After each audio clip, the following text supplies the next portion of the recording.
So, what if I told you that the real secrets to a long and healthy life aren't hiding in some expensive supplement or a super complicated diet? What if they're actually found in a few simple daily rituals? Well, today, we're going to crack the centenarian code by looking at 3 incredibly powerful habits from some of the longest living people on the planet, right from Japan. Let's dive in and see what we can learn. Yeah, this quote really just hits the nail on the head, doesn't it? It draws such a clear line between our modern, often complicated wellness industry and an ancient, way simpler approach. The whole idea isn't about adding more stuff to your routine. It's about focusing on a few key practices that have some seriously profound effects. So what are they?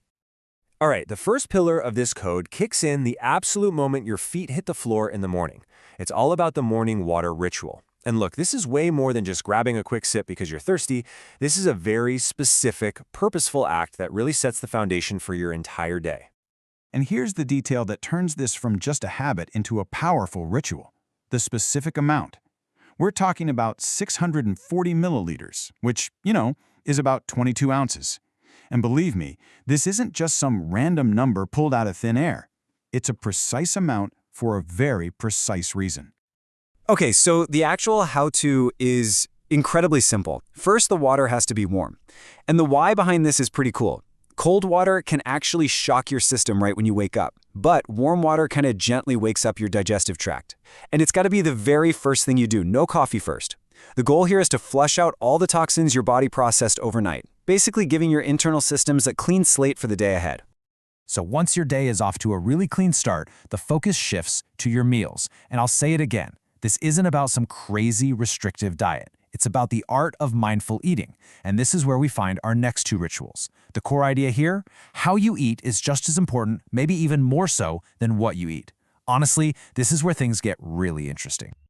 Okay, our second ritual is all about a super strategic order for your meals. They start with vegetables, which gives them a head start on fiber and all those good micronutrients. Next up is protein, which helps you feel full. And then, carbohydrates are saved for the very end.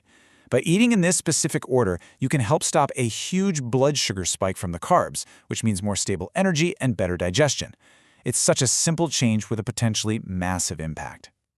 Now, building right on top of that, we have our third and final ritual. And this one is more of a mindset, a philosophy, really, captured in this amazing phrase, Harahachi Bu. It's a traditional teaching from Okinawa that acts as a little reminder to stop eating when you feel about 80% full. And let's be super clear, this isn't about depriving yourself. It's about awareness and being in tune with your body. And check this out. There's real science behind it that kind of blew my mind.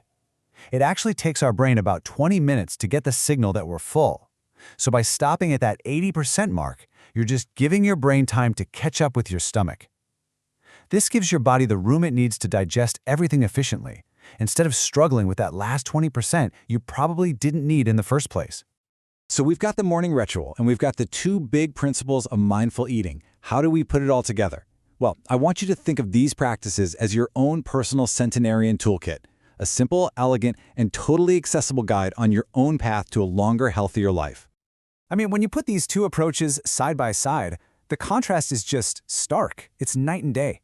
On one side, you have the modern wellness world, which is so often filled with complex charts, expensive supplements, and strict calorie counting. And on the other, you have the centenarian code, just a few simple, time-tested rituals built on wisdom, not complexity. The difference is just profound. All right, let's just run through that simple 3-step toolkit one more time so it really sticks. 1. Start your day with that 640 milliliters of warm water. 2. Eat your meals in that strategic order: veggies, then protein, then carbs. And 3. Practice Harahachi Bu. Just stop eating when you feel about 80% full. See, it really is that straightforward.